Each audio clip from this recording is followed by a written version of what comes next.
Is this working? Yeah. All right. Hello, everyone. Thank you very much for giving me this opportunity to present this work, which is titled Dynamics of Global Emission Permit Prices and then Regional Social Cost of Carbon under Non-Cooperation. My name is Hyeseon Shin. And then this paper is a joint work with Professor Yongyang Chai and then my colleague Kathy Malik. And then we are all from the Ohio State University. All right. Quick background here. There was Paris Agreement in 2015. Many of you are already familiar with that. And then over 190 countries, they agreed on reducing carbon emissions so that the global temperature rise can be limited to 2 degrees Celsius by the end of the century. And then the important thing here is that countries submitted this nationally determined contributions document, which specifies their specific emission targets around 2030.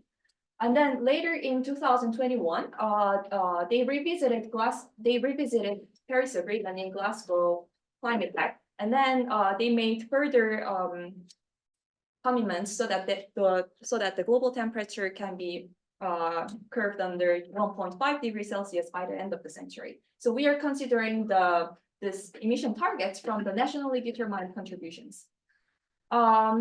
In order to reduce carbon emissions, two approaches has been studied and then considered a lot in the literature. One is carbon tax, and then the other one is emission trading system. It's well studied that the optimal level of carbon tax in a global model is going to be equal to the global social cost of carbon. However, it seems like we have less understanding of the emission trading system. In particular, if we look at the integrated assessment models. Emission trading systems are currently in practice in some of the regions, and in particular, EU ETS is the largest one. And then we have also some country level emission trading system, like in Canada, China, Japan, or some states in the US. And then in this study, we are considering the hypothetical global emission trading system. Of course, we currently do not have the global level emission trading system, but there has been continuous discussions for the potential introduction of such kind of system. For instance, it was implied in the Paris Protocol article, and it was also implied in the Paris Agreement Article 6, saying that the use of internationally transferred mitigation outcomes towards nationally determined contributions, blah, blah, blah, which implies this potential global level of emission trading system. So that was the background. And in this paper, we are building and quantifying a multi-region integrated assessment model, which features global emission trading system. And then we will be solving for the emission permit prices under this economy. And then we will also look at the trade patterns. And then we will also look at the regional social cost of carbon, and then we will also explore the outcomes under cooperation versus non-cooperation. So I'm really happy that Dr. Krusel introduced the importance of IAMs a lot in the previous lecture.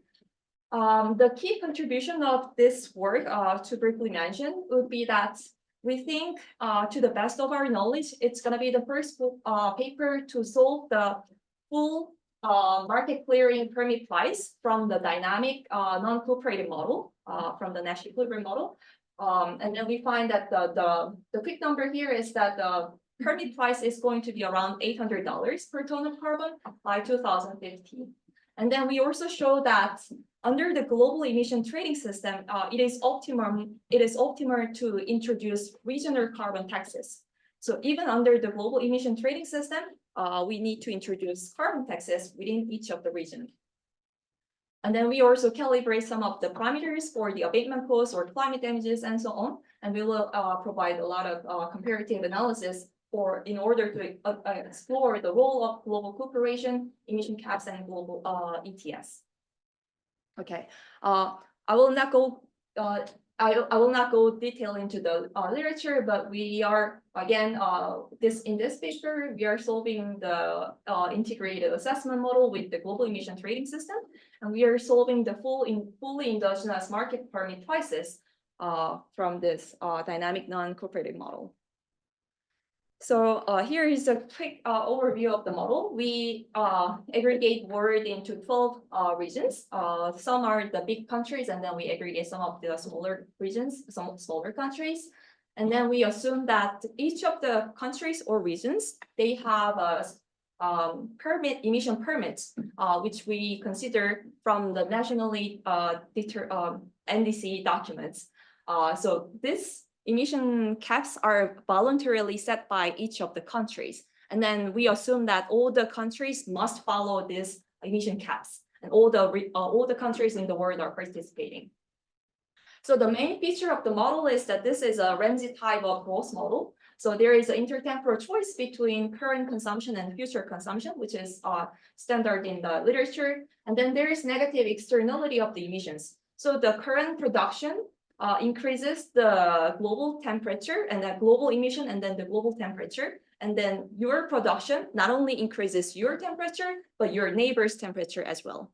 And then we also have a global emission trading system. So by having this system, it means that you have a two choice. You can, in order to reduce carbon emissions, you can conduct your own abatement within your country, or you can purchase emissions from the permit market.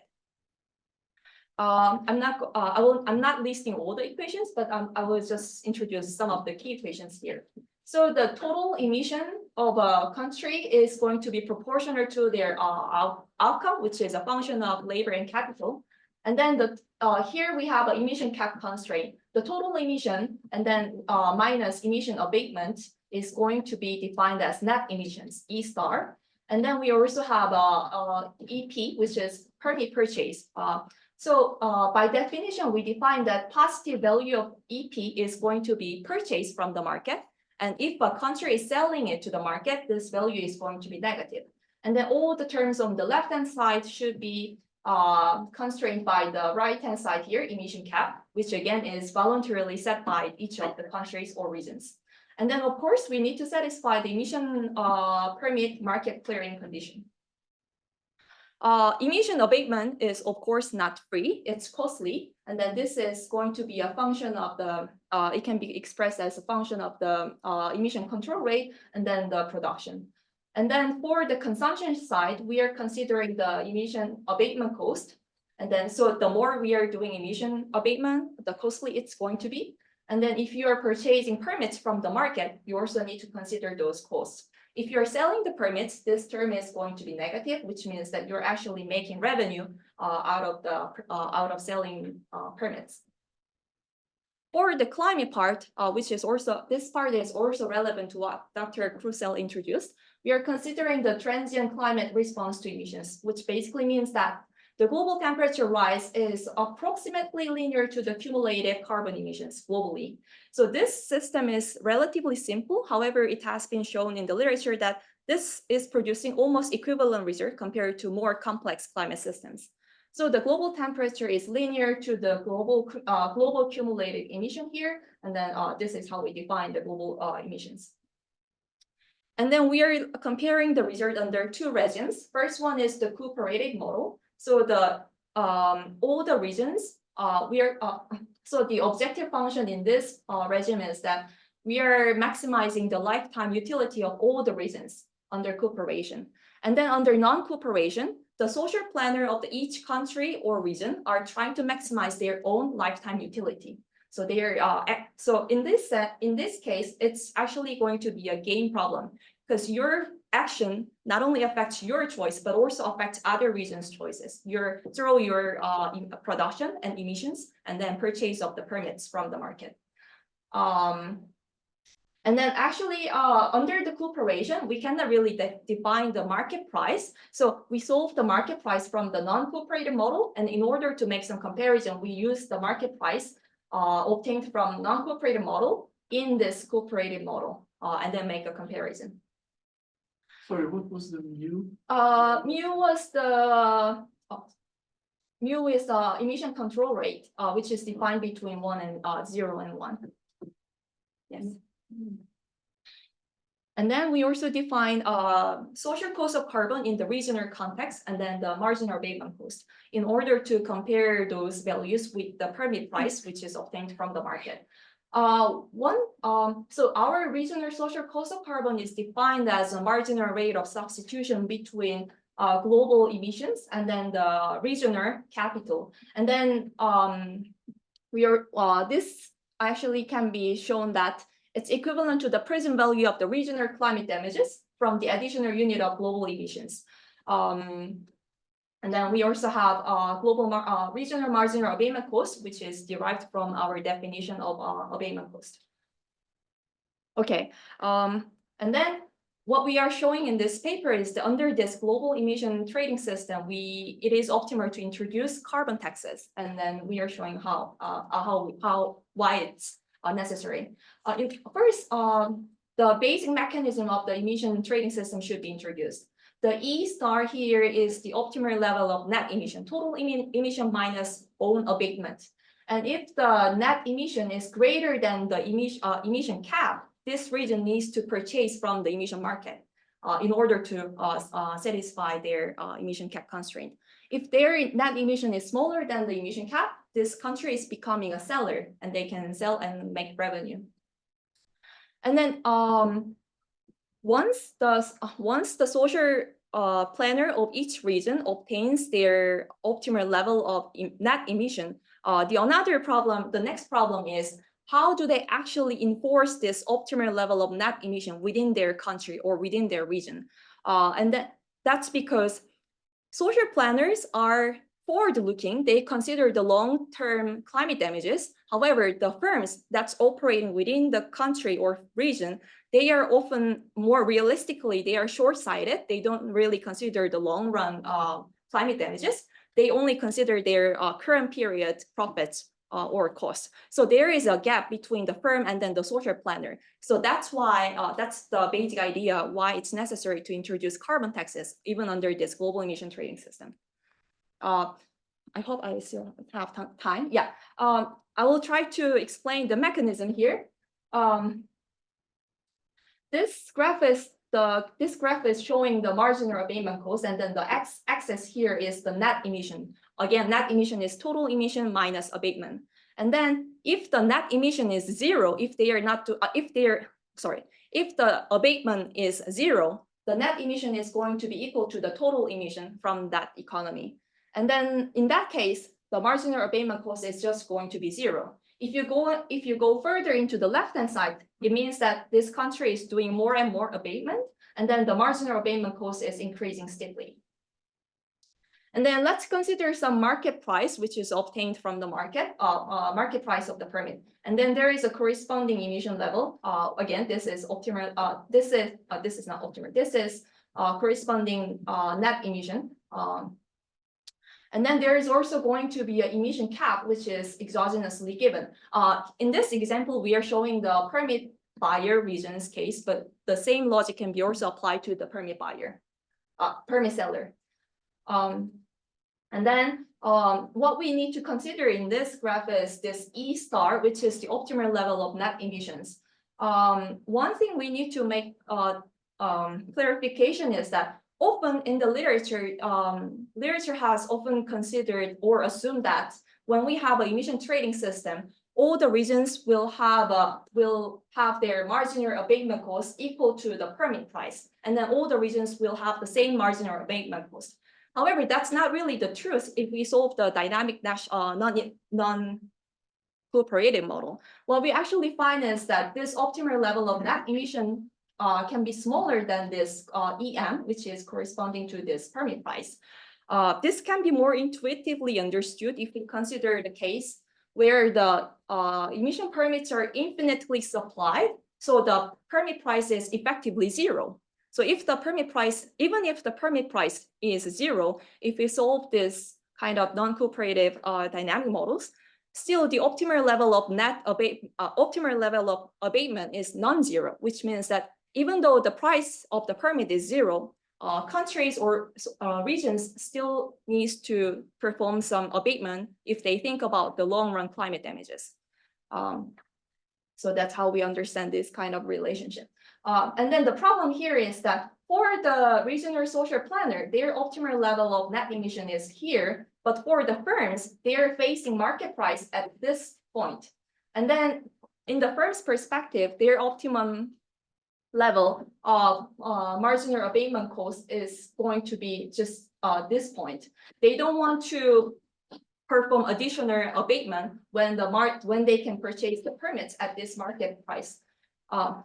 So that's why we need to introduce carbon tax within a region or country in order to enforce the firms to obtain this optimal level of net emission. We also show that in the paper. So I'm quickly moving to the data and then our simulation result. The emission cap pathways, these are constructed based on the NDC document. And then NDC document usually, they specify their emission targets around 2030. And then we also additionally consider the net zero emission target. So different countries have different targets until by which time period they will obtain this net zero emissions. So different countries have this kind of different time when they're achieving net zero emissions. I'm skipping the calibration part, and then here is the quick result. We find that in this baseline, under this baseline emission cap scenario, we find that the permit price from the global market is going to be zero for the first decade because there is an excessive supply of permits. And then gradually it will be increasing until around above $2,000 per ton of carbon, around 2070. And after that, all the regions are achieving net zero emissions, and there is going to be no more permits traded in the market. So we do not really plot permit price anymore. And then we can also see which region is going to be buyer and which one is going to be seller. We can see that the positive values means permit purchase. So US, EU, or India, Africa, or other high-income countries are going to be the permit buyers, and other countries like Russia, Eurasia, or China, or other Asian countries or Latin America, they are going to be the permit seller regions. We can also look at the marginal abatement cost and then the social cost of carbon. In the previous section, we introduced that the optimal level of carbon tax can be introduced by the gap between the marginal abatement cost and then the permit price. And then we can also show that this is equal to the regional social cost of carbon if we follow our definition. And then we also find a significant heterogeneity in terms of the social cost of carbon. And then we see that US has the highest level of social cost of carbon, which means that they are the ones who needs to introduce highest level of additional carbon tax within their region or country. We also compare our results under cooperation versus non-cooperation. And then following our intuition, under cooperation, the global emission is a lot lower, and then therefore the temperature rise is also going to be a lot lower under cooperation. And then under non-cooperation, the global temperature rise is going to be around over 1.7 degrees Celsius with the emission trading system. Yes. And then we also compare the case when we have emission trading system and then we don't have an emission trading system. One thing interesting we find is that under non-cooperation, emission trading system leads to higher emission and higher temperature because countries now exploit all the emission permits available at the global level. However, under cooperation, the existence of the emission trading system leads to lower emission and the lower temperature. That's because it's actually working as some redistribution or channel of the wealth between countries. So developed economies, even though they don't really need permits anymore, they are intentionally buying more in order to help the developing economies economically. How many minutes do I have? Like 1 minute. Can I just say that? I mean, because you emphasize it now, I was going to say it before, but you know, it is because in the cooperative solution, you just add the utility levels of the different places. Yeah. That means immediately that you will get the redistribution from rich to poor, because as the planner would, unrestricted planner would just set the marginal utility of all the places the same, meaning the same consumption, which is extremely far from where we are today. So I mean, you can have other planning weights. You could put a bigger weight on the Western world to replicate a bit more what's going on in reality. That's my point. And then you wouldn't get this result here. So it's like this result depends a lot on your Yeah, absolutely. Yeah, you're right. And then there are in the literature, other weights like negation weights or those For kind of example. weights have been considered. We are just, our main focus is actually the non-cooperative result, and we are making some comparison with the cooperation in order to emphasize our result. Yes, but thanks for the point. Maybe I should quickly go to, and then let me introduce this one. We also consider alternative emission cap. Yeah, this is gonna be the last one. Consider the additional emission cap scenarios where we consider more strict scenarios where all the regions are achieving net zero emission by 2050. And then in that case, the temperature, the price is rising more steeply, and then the temperature rise is going to be around 1.6 degrees Celsius, which is still over 1.5 degrees Celsius. So it means that even under the strict enforcement of the net zero emissions, we are still over 1.5 degrees Celsius, which means that we need stronger emission reduction efforts. Yeah, that's it. Thank you so much.